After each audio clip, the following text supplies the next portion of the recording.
talk about a story that's very, very important. And albeit indirectly, it involves Caitlin Clark. An individual filling packed stadiums and shattering audience benchmarks was intentionally excluded from the premier international competition on Earth.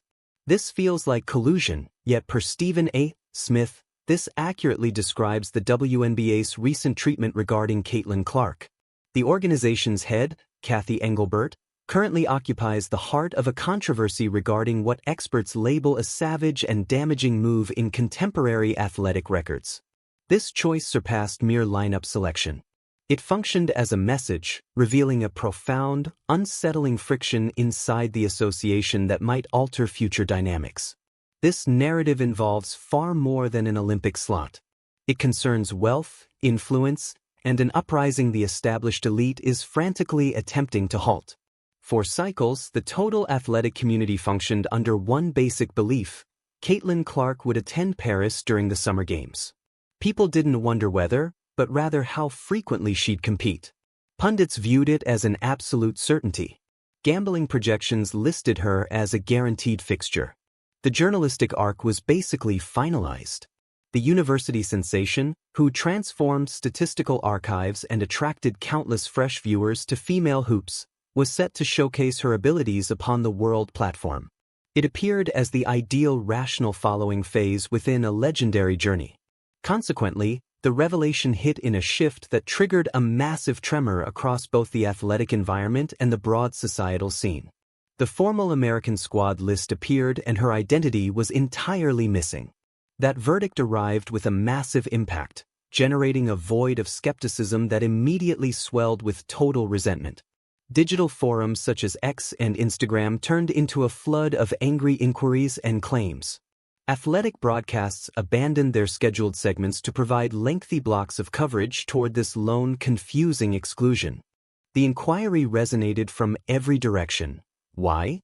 Why would an association, one that struggled for decades for a sliver of the traditional notice Clark produced in a solitary collegiate season, purposefully bench its most brilliant athlete? It contradicted all recognized commercial reasoning. It appeared less like a tactical preference and more like a conscious deed of internal destruction. The revelation wasn't merely a dismissal of a competitor. It was interpreted as a strike to the face of the millions of fresh supporters she had independently established. This wasn't solely a lineup verdict. It was a societal landmark that bared a sensitive spot within the WNBA, disclosing a canyon between welcoming a burst of the future and frantically grasping at a recognizable history.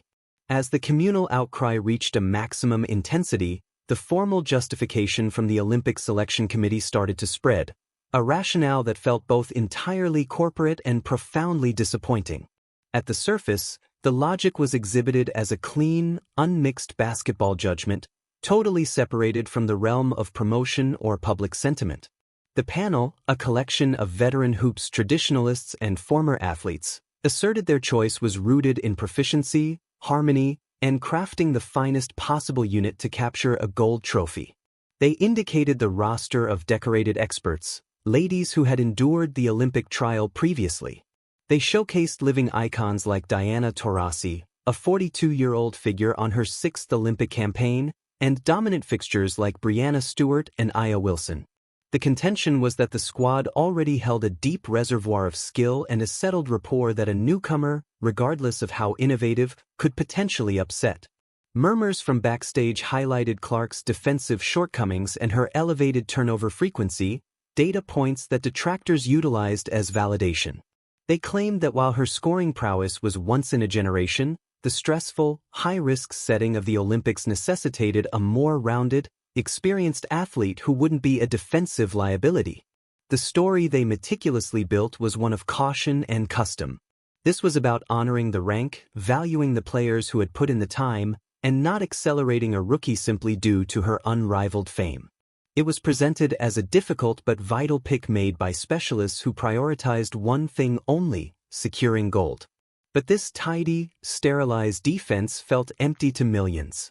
It fully and completely disregarded the undeniable truth of the Caitlin Clark impact and the generational chance she signified. The excuse didn't sit well with anyone who grasped branding, sales, or basic logic, especially not one of the loudest and most dominant personalities in all of athletic broadcasting. That's when Stephen A. Smith occupied his ESPN seat, peered straight into the lens, and totally erupted. He didn't just contest the verdict, he branded it one of the brainless, most ridiculous, and overtly moronic actions he had ever witnessed in the athletic realm. For Stephen A., this was never regarding basketball tactics. It concerned the industry of endurance and expansion for the WNBA. He contended with scorching intensity that the WNBA isn't the NBA. It lacks the worldwide reach or monetary comfort to reject a magnetic icon for the sake of chemistry. He sketched a sharp image of the WNBA being gifted a winning lotto ticket in Caitlin Clark, a player who was solo-handedly making the league pertinent to the general public, and then electing to ignite that ticket. He termed the move a promotional disaster of the peak variety because the Olympics are the premier marketing stage on the planet. Placing Caitlin Clark on that platform in Paris, even as the 11th or 12th athlete on the would have functioned as an advert for the WNBA valued at hundreds of millions of dollars. It would have pulled in occasional fans from every nation, forming a new global age of adherence for a league that urgently requires them. By keeping her home, he roared, the WNBA wasn't shielding the purity of the squad, they were executing a deed of extreme carelessness and failing all of their athletes by robbing them of the massive wave of visibility and income she would deliver. Stephen A. Smith effectively validated what millions of spectators were sensing internally. This choice felt retaliatory, not calculated. He brushed off the courtside claims as a pathetic ruse for a much deeper, more concerning problem, labeling the move a total and complete lapse of foresight from WNBA leader Cathy Engelbert and the nominating board. He basically remarked that they chose to forfeit the struggle for the destiny of their organization just to win a tiny, insignificant internal clash. Underneath the formal pretexts and the commercial debates sat a poisonous flow of silent friction that has been brewing since the second Caitlin Clark was picked. Her entrance in the WNBA wasn't just hailed. In certain groups, it was clearly begrudged. From her very initial contest, she has been met with a degree of bodily hostility on the hardwood that has been alarming to observe. The most obvious case occurred when Chicago Sky athlete Chindi Carter gave a blindside body blow to Clark while the basketball wasn't even active, dropping her to the floor for no motive other than what looked like pure unmitigated annoyance. Carter later offered slighting remarks about Clark's talent, hinting she was barely more than a long-range shooter. This wasn't a solitary event. Clark has been shoved, bumped, severely fouled, and targeted in ways that seem less like gritty rivalry and more like a conscious league-wide initiation. This has stoked a persistent belief that a group of veteran athletes perceives Clark not as a peer who is boosting the whole league, but as an intruder who hasn't earned her unmatched celebrity. Claims of vocational envy have spread widely. The hypothesis is that some athletes who have labored in relative shadows for years are deeply annoyed that this newcomer has arrived and instantly required private planes, multi-million-dollar sponsor contracts with Nike and Gatorade, and constant press coverage. The choice to exclude her from the Olympic squad, when seen through this perspective, appears far less like a basketball judgment and much more like a programmed act of gatekeeping. It feels like the hierarchy putting a rookie wonder in her place, a strategy to shield the league's existing social order and transmit a signal. Was the nominating panel, which includes past athletes and league insiders, swayed by this locker room mood? It's a query that lingers heavily, implying this harsh verdict may have been steered by something far more individual and petty than mere math. To truly grasp the absolute madness of this choice, you must track the cash.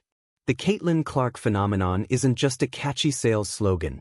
It's a proven financial tremor that has entirely reshaped the WNBA's fiscal terrain in a matter of months. Prior to her arrival, WNBA squads frequently played in mostly vacant rings with little to no domestic noise. The instant she was recruited by the Indiana Fever, the association saw an unmatched burst in trade attention. The Fever's seat sales climbed by over 1,300% relative to the prior year. Organizations that used to welcome the Fever in smaller halls were compelled to shift their matchups to giant NBA arenas just to house the tens of thousands of supporters begging to see her compete. We're talking about sold-out audiences of over 20,000 folks for a standard season WNBA match, a figure that was merely fantasy for the league just a year ago. The broadcast metrics tell an even more vivid tale.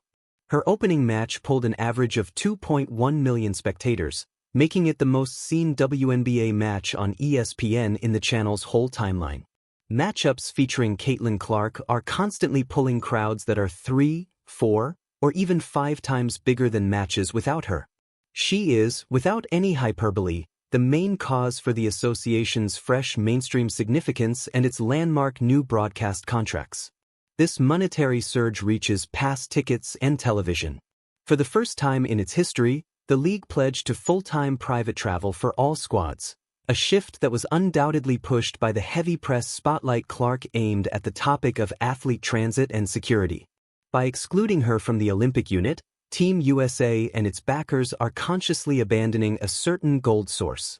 The viewership for the Women's Olympic Hoops tournament would have likely broken all past benchmarks with her on the hardwood. Endorsement contracts would have streamed in.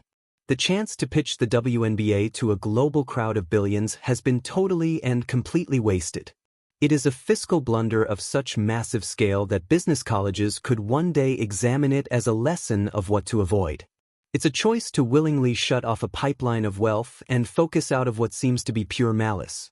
Amid the rotating whirlpool of turmoil and fury, the one individual at the heart of the gale managed the situation with a degree of poise and growth that only heightened the silliness of her rejection. When journalists crowded her and requested her feedback on being passed over, Caitlin Clark didn't snap. She didn't protest or assert she was cheated of a position she earned. Instead, she was the ideal expert, a model of calmness. She mentioned how the update would act as a path of drive for her to improve. She sincerely praised the women who made the squad and shared her eagerness to back them from her house.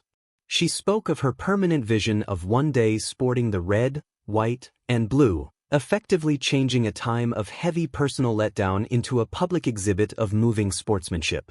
This incredibly elegant reply had a robust and prompt impact. It made the deciders on the board appear even smaller and more spiteful by comparison. While the panel was being criticized for what many viewed as resentment and gatekeeping, Clark was taking the superior path, bonding herself even closer to a public that was already strongly in her corner. Her conduct threw fuel on the blaze of the public backlash. Supporters and media icons from Charles Barkley to Colin Cowherd signaled her poise as yet another reason why she fit on the squad, claiming that she held not only the skill but also the flawless grit of a real Olympian. The snub, whether it was aimed to ground her or not, may have accidentally turned into the finest branding move for Caitlin Clark herself. It painted her as the relatable protagonist, a rising gift being suppressed by a jealous establishment. It built a strong story of hardship that people love to cheer for. The WNBA may have barred her from Paris, but in doing so, they may have just locked in her rank as a cultural icon and turned her into an even larger, more cherished celebrity than ever before. This whole narrative has brought the WNBA to a vital self-examining junction, bearing a basic struggle at the very soul of the association. On one side, you have the old guard, the veterans, the traditionalists, and the deciders who trust in rank, custom, and the idea of earning your stripes. They view the Olympic unit as a holy institution that must be shielded from the tainting grip of commercialism and media noise. To them, picking Clark would have been a surrender to sales pressures, a letdown to the athletes who have given their entire lives to the game with a fraction of the hype. They likely trust in their hearts that they took a moral stand for the truth of the sport. On the alternate side, you have the relentless powers of advancement and trade represented by Caitlin Clark and the millions of fresh fans she signifies. This side views the WNBA not just as a game, but as a firm that has been aiming for decades and has finally been tossed a golden cord. They see the choice as an act of amazing narrow-mindedness, a league so locked in its past modes of thought that it is actively and voluntarily ruining its own path. They trust that you simply cannot, under any logical path, ignore a phenomenon that is solo-handedly fixing all of your biggest hurdles: sight, wealth, and relevance. The association and its head, Cathy Engelbert, are now stuck in the crosshair of this mental conflict. The The savage choice to sideline their biggest icon has etched a permanent mark in the dirt. Now they must encounter the long-run results. Did they save the heart of their squad, or did they just kill their golden bird to shield a status quo that was already dissolving into obscurity? The solution will characterize the WNBA for the next decade. And it leaves the whole world asking if this will be recalled as the second the league chose to pull back from its own promise, all because it was scared of the shift.